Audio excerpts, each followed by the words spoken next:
सानन्दमानन्दवने वसन्तामानन्दकन्दमहृतपापुवृन्दं वाराणसीनाथं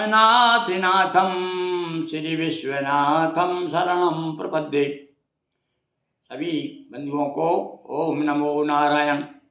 हाँ, आदरणीय ऋषि वंशज गोस्वामी जन, मैं आपको कुछ दिनों से गोस्वामी इतिहास परिचय पर प्रकाश डाल रहा हूँ। मैंने अपने जीवन में जितना भी श्रम करके जो भी प्राप्त किया है और उसमें कितनी सच्चाई है, मैं कहाँ तक पहुँचा हूँ, भाई ये तो शोध का विषय है। अभी और भी इसमें बहुत शोध बाकी है। अभी गोस्वामी समाज के इतिहास पर धीरे धीरे विद्वान लोग शोध कर रहे हैं, गहरे में प्रवेश कर रहे हैं। तो हमारे इसी प्रकार से शोधकर्ताओं में गोस्वामी समाज के मूर्धन्य विद्वान कहता हूँ, जिन्हें मैं बल्कि हम कह सकते हैं कि आधुनिक काल के जो हमारे समाज के ऋषि हैं वो है बंगाल के आचार्य प्रवर प्रहलाद गिरि। ये प्रहलाद गिरि जी जो हैं ये ग्रस्त ऋषि हैं। ये आपके प्रहलाद गिरि निंगा नाम का एक बंगाल में आसनसोल जिले में निंगा नाम का बहुत बड़ा निंगेश्वर महादेव का मंदिर है। ये वहाँ के अर्चक हैं और बहुत ही तेजस्वी विद्वान हैं और अपनी बात डंके की चोट पर कहते हैं। उन्होंने गोस्वामी कथा नाम का एक ग्रंथ लिखा है और मुझे उसमें से कुछ अंश प्राप्त हुए मुझे उनकी कृपा से। वो उनसे मेरा संपर्क बराबर बना हुआ है, यदा कदा बराबर अभी भी उनसे हमारी चर्चा होती रहती है। तो उनने जो गोस्वामी कथा में लिखा वो मुझे बहुत पसंद आया और मैंने उचित समझा कि आप लोगों तक उस कथा के अंश पहुँचाऊँ। तो मैंने इसमें गोस्वामी इतिहास परिचय जो एक छोटी पुस्तिका है इसमें मैंने इसमें दिया है। आज वो मैं आपको सुना रहा हूँ। गोस्वामी कथा के प्रमुख अंश देखिए आप।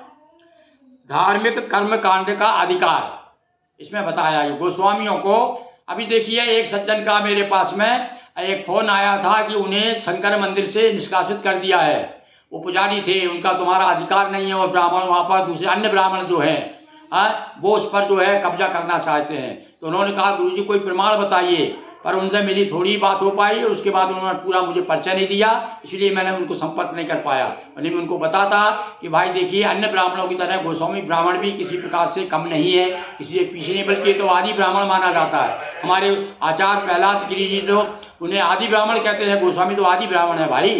ये तो भगवान शंकराचार्य से पूर्व का ही जो है गृहस्थ आश्रम से चले आए ऋषि हैं। तो सुनिए आप क्या कहते हैं वो। शैव और शाक्त गाणपत्य और वैष्णव के रूप में पूरा ब्राह्मण परिवार क्रमशः गोस्वामी, शाकदीपी, मैथिल एवं कानकुब्ज नाम से प्रसिद्ध है। इन पांचों में भी शैव और वैष्णव प्रमुख हैं। इनमें वैष्णव ब्राह्मण विष्णु को, ब्राह्मण सूर्य को, शाक्त ब्राह्मण शक्ति को, गाणपत्य ब्राह्मण गणपति की पूजा करता है। किंतु आदि ब्राह्मण के रूप में देखिए आप, ये वही बात आ गई। प्रहलाद गिरि जी कहते हैं आदि ब्राह्मण के रूप में प्रसिद्ध शैव ब्राह्मण गोस्वामी अपने इष्टदेव शंकर जी की पूजा करने कराने के साथ साथ अन्य चारों का भी पूजा करा सकता है। और कुछ लोगों प्रश्न उठा करे भाई तुम तो गोस्वामी हो, तुम तो शिव मंदिर के ही अधिकारी हो, तुमको अन्न पूजन नहीं कराना चाहिए, जैसे विवाह आदि है, सत्यनारायण की कथा आदि है, क्योंकि ये तो वैष्णव अधिकार है। भाई भगवान के दरबार में ऐसा कुछ भी नहीं है, क्योंकि जब शिव और विष्णु में कोई भेद नहीं है तो फिर गोस्वामी ब्राह्मण और अन्य ब्राह्मणों में कैसे भेद हो सकता है। तो यहाँ कहा है, क्या कहते हैं वो,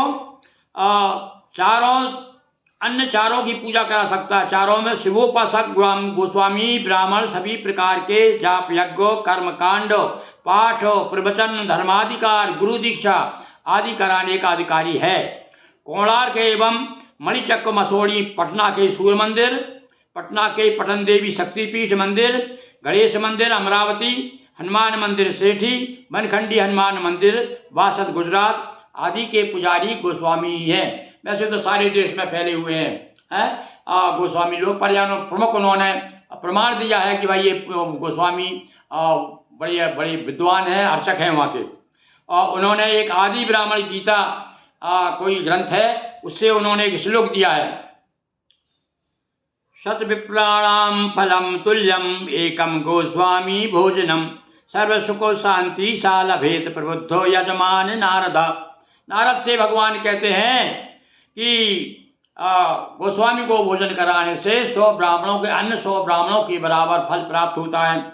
प्राचीन गुफाओं में उत्कीर्ण नाम एवं आकृति के अलावा प्राचीनतम नगरों में भूखंडों की खुदाई में मिले वैदिक आर्यों की सैंधव सभ्यता में शैव ब्राह्मणों की उपासना आदि उपकरण जैसे त्रिशूल है, वृषभ है, शिवलिंग है आदि से सिद्ध होता है कि गोस्वामी ही आदि ब्राह्मण है।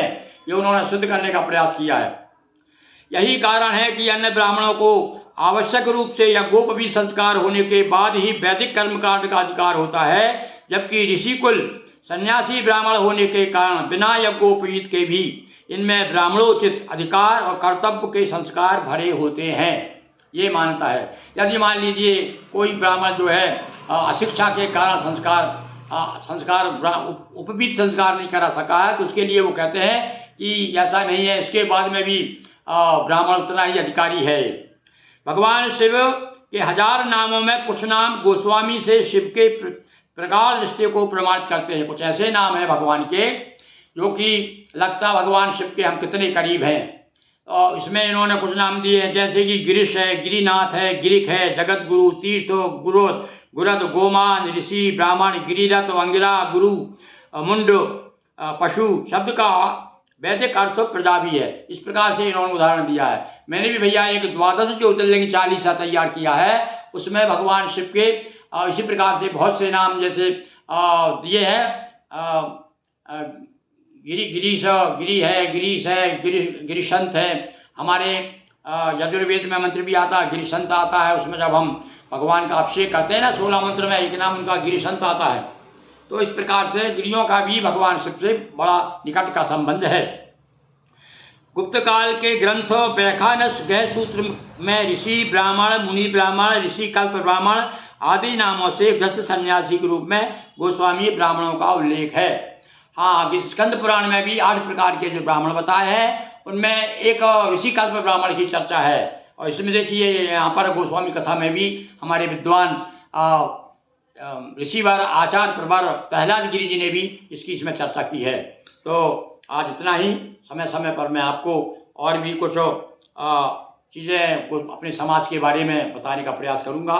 और यह भी बताऊंगा, कुछ लोग जो है विशेष रूप से शंकराचार्य के जो अनुयायी हो जाने के बाद से जो अखाड़ों में जो मढ़ी का प्रयोग होता है, मढ़िया छोटी छोटी अखाड़े और मढ़ियाँ, तो बोले लोग पूछते रहते हैं मुझसे कि गुरुजी बताइए हमारा अखाड़ा कौन सा है, हमारी मढ़ी कौन सी है। भले हम अखाड़े में रहे होंगे, हमारे किसी गोस्वामियों के पूर्वज जो कहना चाहिए कि वृक्ष से ग्रस्त हो गए, और उसके बाद में फिर वो चला आ रहा उनका कि भाई हम तो हमारे गुरुजी हमारे पिताजी फलाने अखाड़े के थे। तो ऐसे लोगों के लिए भी मैंने इसमें उल्लेख किया है जो गोस्वामी अपने आप को शंकराचार्य के शिष्य के रूप में जो महंतों जो विरक्त महंतों से अपनी उत्पत्ति मानते हैं, विरक्त होने के बाद में ग्रस्त हो गए, तो उनके लिए भी मैंने इसमें बताया कि कौन कौन सी आपकी मढ़ी है, कौन से गोत्र हैं, ये सारी जानकारी इसमें दी है। क्योंकि इसमें तो कुछ जो आदिकालीन गोस्वामी हैं और जो बाद में शंकराचार्य के अनुयायी गोस्वामी हैं, उनका ऐसा परस्पर गोस्वामी जब ये भी गिरिपुरी लिखते थे वो भी लिखते थे, तो उनका ऐसा मेल हो गया कि आज अलग करना ज़रा बड़ा मुश्किल हो गया है। अभी देखिए कुछ लोग आंदोलन चला रहे हैं कि ये तो बनुआ गोस्वामी हैं और ये ब्राह्मण गोस्वामी हैं, हम तो ब्राह्मण हैं, इनको अलग कर दो, इनको अलग करो। ये लोग अपने आप को ब्राह्मण नहीं कहते। तो भैया असल में क्या है कि वो सन्यासी के पुत्र होने के कारण और प्रभाव ही रहा, बड़े बड़े पैसे वाली बड़ी बड़ी गादी पर बड़े बड़े मठों में वो थे उनके पूर्वज, तो वो तो भाई उनके बात उनके ध्यान वो रहेगा। तो इसलिए वो भी पूज्य हैं, क्योंकि यहाँ तो सन्यासी और ब्राह्मण में कोई अंतर नहीं है। ये तो हमारी थोड़ी सी कहना चाहिए कि बुद्धि की अल्पता के कारण, बुद्धि की कमी के कारण ऐसा मानते हैं। जबकि चाहे सन्यासी का हो या ब्राह्मण का हो, बात एक ही है भाई, जो जिसके आचरण अच्छे हैं, आचरण है वो पूज्य होगा। और यदि वो ब्राह्मण भी अपने आप को भले ही ब्राह्मण कह रहे हो, भले ही सन्यासी का पाप करने लगो, हम तो ब्राह्मणों को गुरु भी है, पर आप जो है भीख मांगते फिर रहे हो, आप में 2 कौड़ी के लक्षण नहीं है, शराब पीते हुए सड़कों में घूम रहे हो, तो फिर कैसे आप जगत गुरु माने जाओगे। तो सबसे बड़ी बात है बंधुओं, ये कुछ कटु बात हो गई थोड़ी सी, पर समाज को सुधार की दृष्टि से, क्योंकि वास्तव में ये समाज जगत गुरु समाज है। ये मतलब कहना चाहिए मूल रूप से ब्राह्मण तो है ही, इसलिए मैं तो ये कहता हूँ कि ब्राह्मण यदि बीए की डिग्री है, यदि बीए की डिग्री है ब्राह्मण, तो गोस्वामी ब्राह्मण जो है वो एमए की डिग्री है, क्योंकि हम इनके पास तो 2 पद हैं। इनके पूर्वज कभी ब्राह्मण रहे होंगे और कुछ लोग तो अभी भी ब्राह्मण अपने आप को कहते हैं। तो ब्राह्मण तो है ही, पर साथ साथ में संन्यास यानी गुरुपद भी मिल गया, इसलिए अधिक श्रेष्ठ हो गए। इसलिए ब्राह्मण अन्य ब्राह्मणों से, देखिए मैंने देखा है बिना पढ़ा लिखा गोस्वामी भी अन्य ब्राह्मणों को अपना गुरु नहीं बनाता, गुरु दीक्षा नहीं लेता। क्यों? क्योंकि उसके मन में एक अभिमान है कि हमारे पास में गुरुपद है, हम शंकराचार्य के अनुयायी हो गए। तो बंधुओं, ये इस बातों को सबको भूल भाल करके हमको क्या है, एक बात है, अपने आचरण सुधारना है। सन्यासी रूप में रहो या ब्राह्मण के रूप में रहो, पर आपके आचरण ऐसे हो कि दूसरे आदमी आपको देख करके हाथ जोड़ने लगे। यही मेरा विनती है, यही निवेदन है। हाँ, और भी इस विषय में आपके कुछ विचार है, खुले मन से आप चर्चा करें। मैं बिल्कुल बात करने को तैयार हूँ, पर नाराज़ी से नहीं, क्रोध के कारण नहीं, या किसी को नीचा दिखाने की दृष्टि से नहीं, बल्कि आपस में विचारों का आदान प्रदान हमारा ऐसा हो कि हमारी आने वाली पीढ़ी कम से कम हमें जो सम्मान नहीं मिला वो सम्मान प्राप्त हो सके। बहुत बहुत धन्यवाद।